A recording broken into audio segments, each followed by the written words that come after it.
Hello novice reef keepers, how are you today? Today I'm going to show you how to mix salt. Alright guys, so what we're going to do is we're going to mix salt.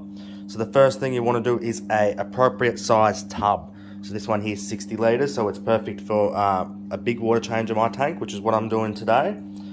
An RO. So I've got roughly about 40 litres, give or take there, and another 20 in here already mixing. You'll want a heater to heat the water to temperature and a pump. So they're all plugged in and ready to go, except I haven't turned the heater on. You will also need a measuring cup or scales. I use this measuring cup because it comes with the aquaforest salt, which makes it nice and easy for me. And a salinity tester. So I've got this refractometer here. And unfortunately my digital refractometer broke. And I'm left with this one for now until I get paid. So let's go ahead and mix salt.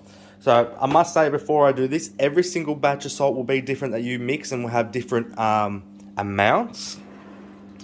So what you want to do is you want to read this. Now normally the amount that they tell you is to mix it to 33 or 35. So I'd ignore that it says SPS corals. I always recommend to keep your tank at least 35 ppt. And for this it says 405 grams, so per 10 litres. So we know we've got 60 litres here, so you'd work that out and you'd put it on the scales, or you'd measure it out in your measuring cup and you'd put it in there. I've done this quite many times, and that's the beauty of when you start to do things a lot of times, is you know the amount to add. So I know to 60 litres, it's 6 of these cups. So I'm going to go ahead and add 6 of those cups in now.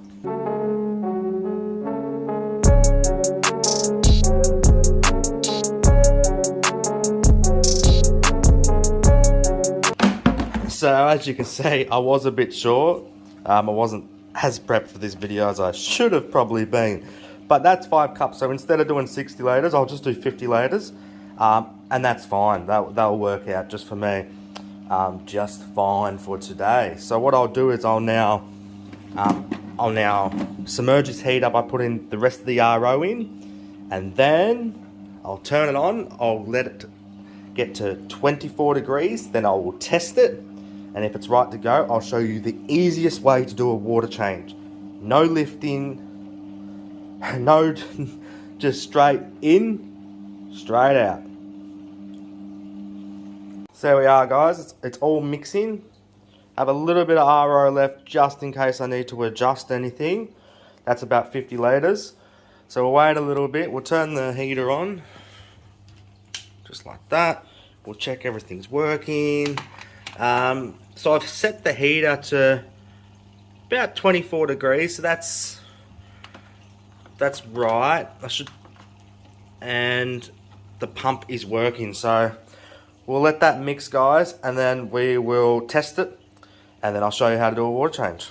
Alright guys, welcome back. You can see now it's mixed. I have removed the heater because it is to the temperature I like, and the salinity is 35.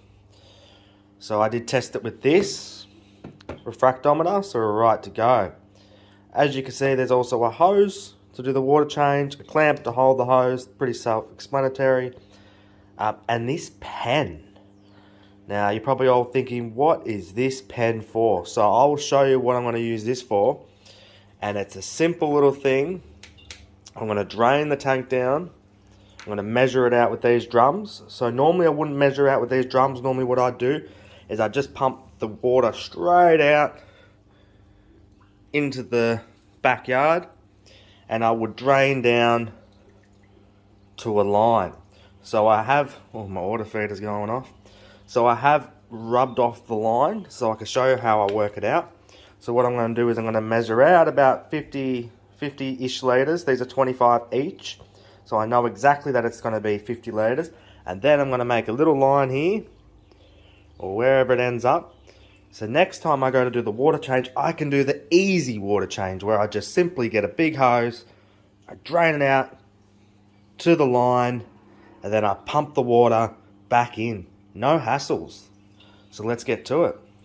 So in preparation of the water change, I've turned off my reactor and I've removed my skimmer cup.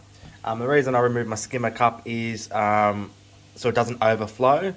So just to show you guys that sometimes you guys have to take the cups off to make it overflow, but with the Deltex I can just click this little button and it will turn it off, so that's great. But sometimes I take a bit longer and it turns back on, so I've turned that off. Also, you want to remove your automatic topper so it doesn't top up while the water's low.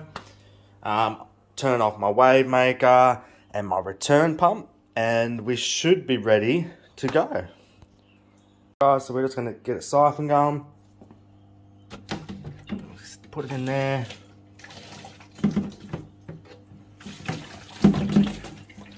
And off it goes.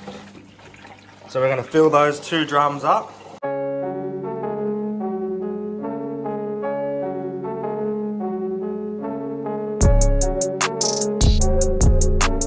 As you guys can see, that is about 50 litres. Majority of the water is in the sump, so that isn't a 50% water change. But that's why you want to turn the pumps off, so you can mark it now. So what I like to do is just mark it like that, right on the line. So next time I won't have to use these pesky drums. I will literally just get the big hose, pump it out. When it hits that line, I stop, and I know that's the exact amount for this drum. So I'll go and put this drum back in, and I'll show you how that's done. Alright guys, so I've turned the pump back on, but I haven't turned this on just yet. And what I'm waiting for is that level to drop in the sump. That way when I turn this on and I fill this up, we're not going to overfill the sump. As you can see, I put a clamp in so I don't have to sit there and hold it. A towel to keep the floor dry, to keep the missus happy. And that is it. I've just got to flick a switch now, and I'll wait for that to drop.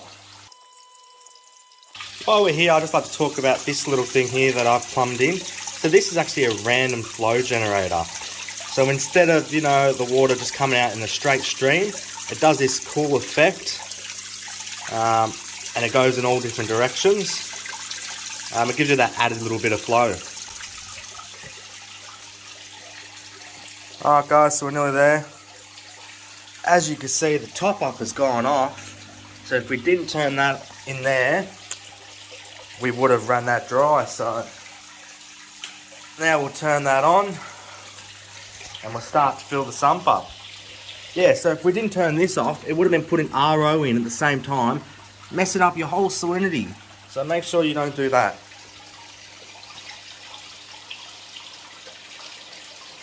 As you can see, it fills up quite quickly.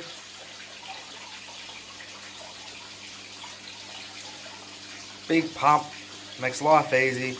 And you can imagine how fast this process is when I don't have to use those pesky drums, which drain it straight out and then drain it straight in, and life is easy.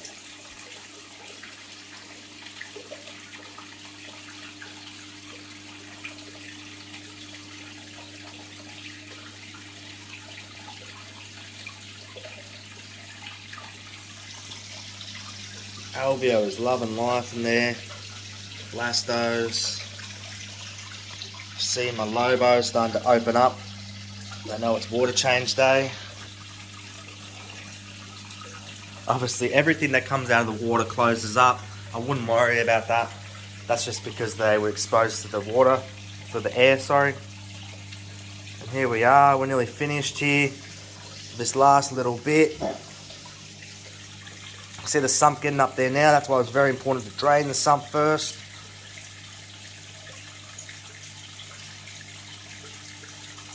This last little bit, I have to give it a tilt because I want all that water.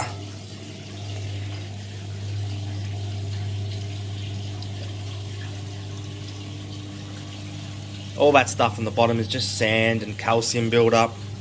I do need to wash this drum, but alright guys, so all done.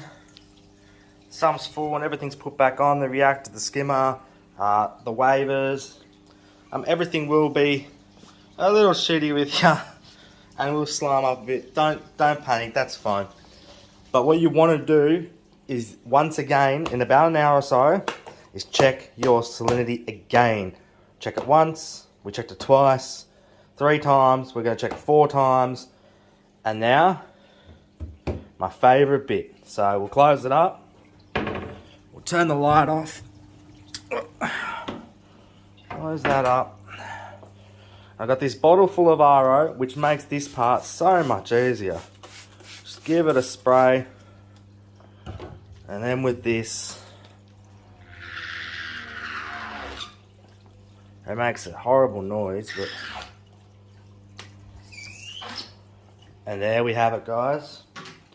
Water change day will now be easier.